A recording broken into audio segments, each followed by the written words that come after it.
बलोचिस्तान में जाफर एक्सप्रेस पर हमला करने वाले 16 दहशतगर्द जहन्नुम वासिल, मुतादिद जख्मी। सिक्योरिटी जराये के मुताबिक 104 यरगमाल मुसाफिरों को फोर्सेज ने दहशतगर्दों से रिहा करवा लिया। रिहा होने वालों में 58 मर्द, 31 औरतें और 15 बच्चे शामिल। जाफर एक्सप्रेस के मुतासरा मुसाफिरों को लेकर माल ट्रेन मच रेलवे स्टेशन पहुंच गई। मुसाफिरों को रेलवे स्टेशन कोयटा पहुंचाया जाएगा। कोयटा स्टेशन पर सिक्योरिटी बढ़ा दी गई। उधर सिक्योरिटी फोर्सेज ने घेरा तंग कर लिया। दहशतगर्द छोटी टोलियों में तकसीम। सिक्योरिटी फोर्सेज और दहशतगर्दों के दरमियान शदीद फायरिंग का तबादला जारी। आखिरी दहशतगर्द के खात्मे तक ऑपरेशन जारी रहेगा। दहशतगर्दों ने बोलान पास के इलाके में टनल में ट्रेन को रोककर मुसाफिर को यरगमाल बनाया। ट्रेन पर 400 के करीब मुसाफिर थे, बच्चे और ख्वातीन भी शामिल। दहशतगर्दों की फायरिंग से ट्रेन ड्राइवर शदीद जख्मी हुआ। सिक्योरिटी जराये के मुताबिक दहशतगर्द अफगानिस्तान में अपने मास्टर माइंड से राबिते में हैं। औरतों और बच्चों को ढाल बनाया हुआ है। भारतीय और मुल्क दुश्मन सोशल मीडिया गुमराहकुन मालूमात फैलाने में सरगर्म है। ये जान पैदा करने की नाकाम कोशिशें की जा रही हैं। शहरियों पर हमला करने वाले दहशतगर्द किसी रियायत के मुस्तहिक नहीं। सिक्योरिटी फोर्सेज बहादुरी के साथ बुज़दिल दहशतगर्दों को पसपा कर रहे हैं। कौमी क़यादत की जाफर एक्सप्रेस पर हमले की मज़म्मत, हर सूरत अमन कायम करने का अज़्म। सदर मुमलिकत ने कहा, मुसाफिरों पर हमले करने वाले बलोचिस्तान और उसकी रवायात के खिलाफ हैं। वज़ीर-ए-आज़म शहबाज शरीफ ने कहा, दहशतगर्द बलोचिस्तान की तरक्की के दुश्मन हैं। इन दहशतगर्दों का इस्लाम, पाकिस्तान और बलोचिस्तान से कोई ताल्लुक नहीं। वज़ीर दाखिला मोहसिन नकवी ने कहा, दहशतगर्द किसी रियायत के मुस्तहिक नहीं। वज़ीर आला बलोचिस्तान सरफराज बुगटी ने कहा, रियासत की रेड चैलेंज करने वालों को नेस्तो नाबूद कर दिया जाएगा। अवाम खौफजदा ना हो, दुश्मनों के खात्मे तक चैन से नहीं बैठेंगे। चेयरमैन पीपल्स पार्टी बिलावल भुट्टो, वज़ीर आला मरियम नवाज, मुराद अली शाह, अलीमिन गंडापुर और दीगर की भी मज़म्मत। दहशतगर्दों के खिलाफ बहादुरी से लड़ने पर फोर्सेस को खराजे तहसीन पेश किया। दहशतगर्दी ने फिर तेजी से सर उठाया है। खैबर पख्तूनख्वा और बलोचिस्तान में दहशतगर्दी के खिलाफ जंग जारी है। हर रोज सिक्योरिटी फोर्सेस के जवान मुल्क के लिए कुर्बानियां दे रहे हैं। मुल्क में अमन कायम होने तक तरक्की का ख्वाब शर्मिंदा ताबीर नहीं होगा। वज़ीर-ए-आज़म शहबाज शरीफ का काबीना इजलास से खिताब। बोले कि काबीना में नए अरकान की शमूलियत से कारकर्दगी मजीद बेहतर होगी। IMF प्रोग्राम मुल्क की तरक्की के लिए इंतहाई अहम है। IMF की मुआवनत और आपकी मेहनत से मैक्रो इकनॉमिक इस्तेहकाम आया। शरह नमू में इजाफा अब हमारी तरजीह है। हर 3 माह के बाद वजारतों की कारकर्दगी का जायजा लिया जाएगा और नताइज अवाम के सामने रखे जाएंगे। रेलवेज में मुकम्मल तब्दीली आनी चाहिए। काबीना ने इख्तिसादी राबता कमेटी और काबीना कमेटी के फैसलों की तौसीक की।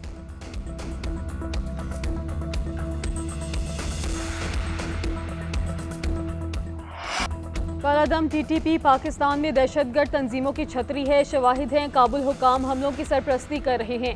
पाकिस्तानी मुस्तकिल मंदूब मुनीर अकरम का सलामती काउंसिल में खिताब। कहा, अफगानिस्तान में मौजूद 20 से ज़ायद दहशतगर्द तंजीमें दुनिया के लिए खतरा हैं। कालादम TTP सरहदी महफूज पनाहगाहों से पाकिस्तान पर हमले करती है। हमलों में सैकड़ों पाकिस्तानी शहीद हो चुके। BLA और मजीद ब्रिगेड भी पाक चीन इक्तिसादी ताउन को सबोताज करने की कोशिश कर रही है। पाकिस्तान दहशतगर्दी खत्म करने के लिए तमाम जरूरी इकदाम करेगा।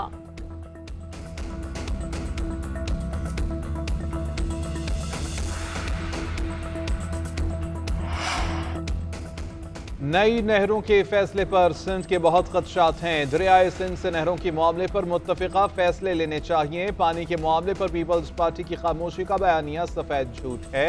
कल सदर मुमलिकत ने तमाम मसाइल को कवर किया, नहरों के मामलात भी उठाए। मैंने भी वज़ीर-ए-आज़म को इफ्तार डिनर में तहफ़्फ़ुज़ात बताए थे। चेयरमैन पीपल्स पार्टी बिलावल भुट्टो की सहाफ़ियों से गैर रस्मी गुफ्तगू। बोले कि कभी नहीं देखा कि सूबाई हुकूमत को अवामी मसाइल हल करने में दिलचस्पी न हो। वज़ीर आला खैबर पख्तूनख्वा को सूबे में बढ़ती दहशतगर्दी की परवाह नहीं। वफाक की जिम्मेदारी है कि वो खैबर पख्तूनख्वा में अमन व अमान के मामलात खुद देखे। उम्मीद है कि हुकूमत से हमारी बात चलती रहेगी। हम पार्लियामेंट में तीसरी बड़ी ताकत हैं। इस मरतबा पीपल्स पार्टी और नून लीग मिलकर बजट बनाएंगे।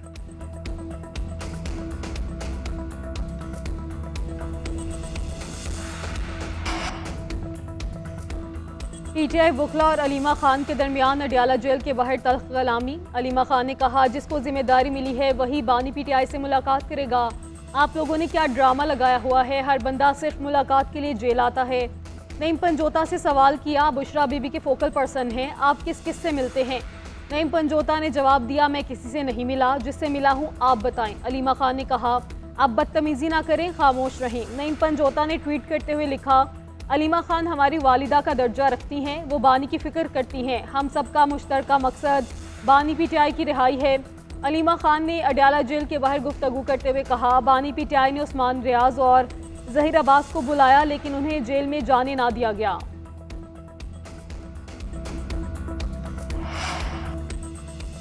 सेनेट का ऐवान नामुकम्मल है। 1 साल से खैबर पख्तूनख्वा से अरकान मुंतखब नहीं हुए। चेयरमैन और डिप्टी चेयरमैन सेनेट के इलेक्शन गैर कानूनी थे। इलेक्शन कमीशन साहब शफाफ मुनसिफाना इलेक्शन कराने में नाकाम रहा। 26 मियानी तरमीम भी गैर कानूनी तौर पर हुई। अपोजिशन लीडर शबली फराज का सेनेट में इज़हार ख्याल, कहा कि हुकूमत अपनी हिमायत के लिए आइन लहराती है, मुखालिफत में कोई चीज़ जाए तो आइन से रूगर्दानी की जाती है। जलसा आप नहीं करने दे रहे, क्या तहिया कर लिया है कि मुल्क को चलने नहीं देना। हामिद खान बोले कि सुप्रीम कोर्ट ने मखसूस नशस्तें पीटीआई को दी, क्या बचा है कि अभी तक इलेक्शन कमीशन ने फैसले पर अमल नहीं किया।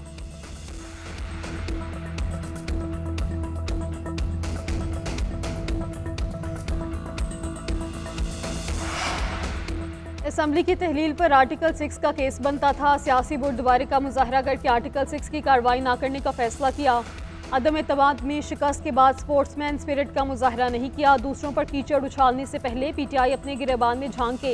वज़ीर कानून आज़म नज़ीर तारड़ की तहरीक इंसाफ पर तनकीद। शिबली फराज को मुखातिब करते हुए बोले, सब कुछ गैर कानूनी है तो फिर आप लीडर ऑफ द अपोजिशन क्यों बने हुए हैं।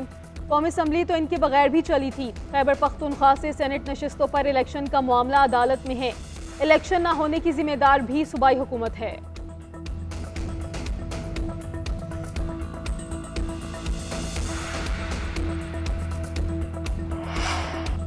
बानी पीटीआई ने वाज़ेह कर दिया कि अली अमीन की वज़ारत आला को कोई खतरा नहीं। खैबर पख्तूनख्वा में किसी सतह पर भी करप्शन हुई तो मैं अली अमीन से बात करूंगा। बहुत सी बातें सियासी रकाबत की वजह से होती हैं। करप्शन पर किसी की बात में वजन हुआ तो उसे देखेंगे। सलमान अकरम राजा की मीडिया से गुफ्तगू, बोले कि अपोजिशन की तमाम जमातें हमारे साथ चलेंगी। सिंध में पानी का मसला भी आईन व कानून से जुड़ा है। अफगानिस्तान के साथ अच्छे ताल्लुकात से पाकिस्तान में इस्तेहकाम आ सकता है।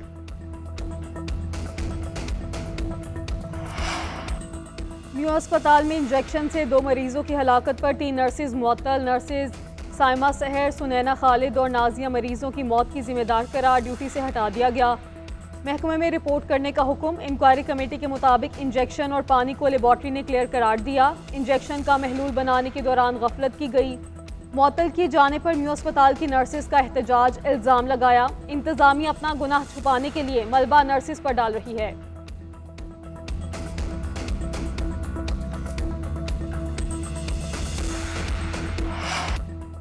चीनी की कीमतें आसमान को छूने लगी। हर शहर का अपना रेट। रमजान में अवाम की मुश्किलात कम होने की बजाय बढ़ने लगी। दुकानदारों की मनमानियों के बायस चीनी 175 से 180 रुपये में फरोख्त। चीनी से बनने वाले मशरूबात, मिठाइयाँ, केक और दीगर चीज़ें भी महंगी होने लगी।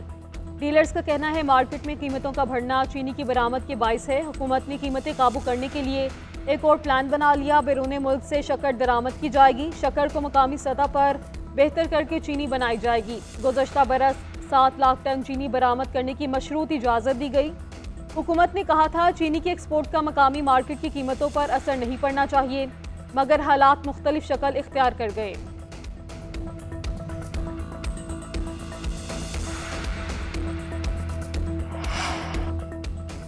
चीनी की मॉनिटरिंग के लिए एफबीआर ने सिस्टम शुरू किया है। शुगर मिल्स की निगरानी की जा रही है। वज़ीर आज़म की हिदायत पर सरहदों पर भी सख्त नजर है। एफआईए और इंटेलिजेंस ब्यूरो के ऑफिसर भी मदद कर रहे हैं।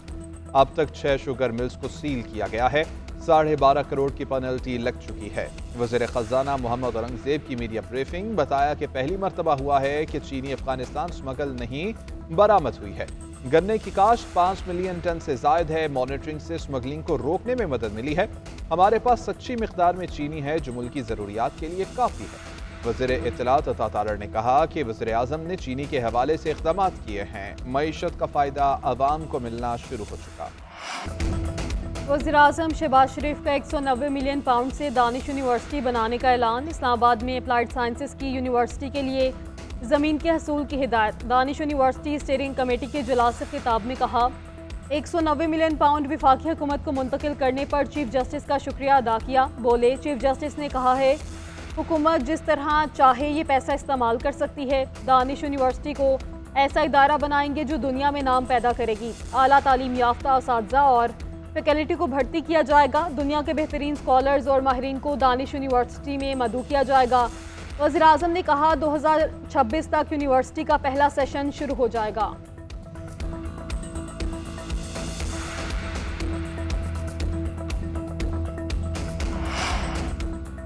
वज़ीर आला मरीम नवाज का पंजाब में सीएम एजुकेशन कार्ड मुतारिफ कराने का फैसला। 80% से जायद नंबर लेने वाले तुलबा को कार्ड मिलेगा। पंजाब में नए और जदीद स्कूल ऑफ एमिनेंस कायम करने का भी फैसला। हर तहसील में एक ही तर्ज का एक स्कूल ऑफ एमिनेंस बनेगा। 5वीं जमात से टेक्निकल एजुकेशन बतौर मजमून शामिल करने की हिदायत। वज़ीर आला ने स्कूलों में पीने के पानी, वाइट वॉश और फर्नीचर के लिए 90 दिन की डेडलाइन दे दी है। इजलास से खिताब में मरीम नवाज बोली कि तुलबा को वतन से मोहब्बत और इखलाकियात से आगाह करना नागुज़ीर है। स्कूलों की आउटसोर्सिंग के हौसला अफजा नताइज आ रहे हैं।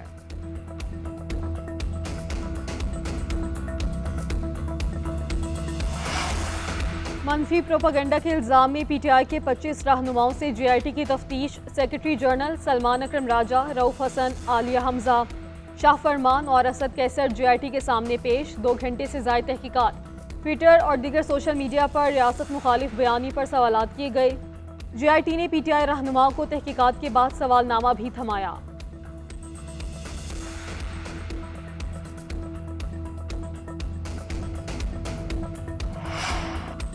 सिविलियन का मिलिट्री ट्रायल हो सकता है क्योंकि ये कौमी निज़ाम इंसाफ को मुतासर नहीं करता। FBLE को मौजूदा केस से नहीं मिलाया जा सकता। मौजूदा केस अपनी नोयत का पहला केस है। जस्टिस नईम अख्तर अफगान के मिलिट्री ट्रायल केस में रिमार्क्स। जस्टिस मोहम्मद अली मजहर ने रिमार्क्स दिए कि आर्मी एक्ट में बुनियादी हकूक तो मौजूद हैं, लेकिन दिए जाते हैं या नहीं ये अलग बात है। अगर दस्तयाब बुनियादी हकूक फराहम न किए जाएं तो ये आर्मी एक्ट की खिलाफ वर्जी होगी। जस्टिस अमीनुद्दीन खान ने कहा कि ट्रायल में कानून पर अमल न हुआ तो इसको चैलेंज किया जा सकता है। जस्टिस जमाल बंदोखेल ने रिमार्क्स दिए कि फौजदारी कानून में तो गाली देना भी जुर्म है, उसकी सजा मुतय्यन है, तो क्या आर्म फोर्सेस के मेंबरान को किसी सिविलियन की गाली देने पर ट्रायल मिलिट्री कोर्ट्स में होगा? सुप्रीम कोर्ट का किसी पार्टी के दलाल पर इन्हिसार लाजमी नहीं होता। जब सुप्रीम कोर्ट बैठ जाए तो फिर वो मुकम्मल इंसाफ का इख्तियार भी इस्तेमाल कर सकती है। केस की मज़ीद समाअत आज फिर होगी। ख्वाजा हारिस जवाबुल जवाब दलाइल जारी रखेंगे।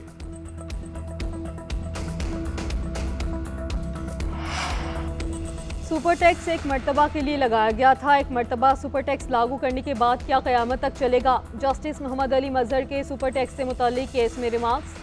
वकील मखदूम अली ने अदालत को बताया कि सुपर लेवी टैक्स हुकूमत ने 2015 में लागू किया। उसका मकसद ऑपरेशन ज़र्ब अज़ब से मुतासरा इलाकों की बहाली था। इब्तदाई हुकूमती तखमीना 80 अरब रुपए इकट्ठे करने का था। जस्टिस जमाल बंदोखेल ने सवाल किया कि कोई हिसाब है कि सुपर टैक्स में कितनी रकम इकट्ठी हुई? वकील ने जवाब दिया, कुछ मालूम नहीं कितना इकट्ठा हुआ। 2015 से अब तक किसी बजट में इससे मुतालिक कुछ नहीं मिला। केस की समाअत आज फिर होगी। वकील दलाइल जारी रखेंगे।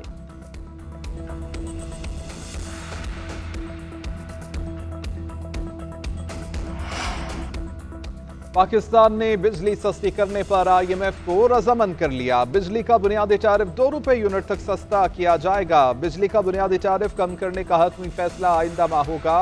अमल दरामद अप्रैल से होने का इम्कान। ज़राए के मुताबिक टारिफ कम करने से पहले तकसीम कार कंपनियों की निजकारी का नया जामे मंसूबा IMF को देना होगा।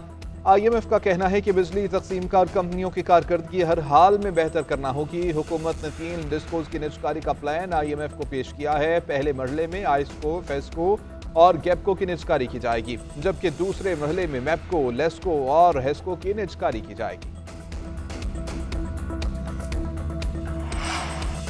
पाकिस्तान ने IMF की शराइत पर आयद किए गए टैक्सेस से आगाह कर दिया। IMF को बताया गया कि ज़राई आमदन पर इनकम टैक्स की शरह कॉरपोरेट सेक्टर के बराबर होगी। सालाना 6 से 12 लाख आमदन पर 15%, 12 से 16 लाख पर 90,000 फिक्स टैक्स होगा। 12 से 16 लाख आमदन पर 20%, 16 से 32 लाख पर 1,70,000 रुपये टैक्स होगा। सालाना 32 से 56 लाख रुपये पर 6.5 लाख रुपये टैक्स लगाया जाएगा। दस्तावेज़ के मुताबिक सालाना 32 से 56 लाख रुपए के स्लैब में 32 लाख से ज़ायद आमदन पर 40% टैक्स होगा। सालाना 40 से 56 लाख रुपए तक ज़राई आमदनी पर 16,10,000 रुपये टैक्स होगा, जबकि सालाना 56 लाख रुपए से ज्यादा आमदन पर 45% टैक्स नाफिज होगा।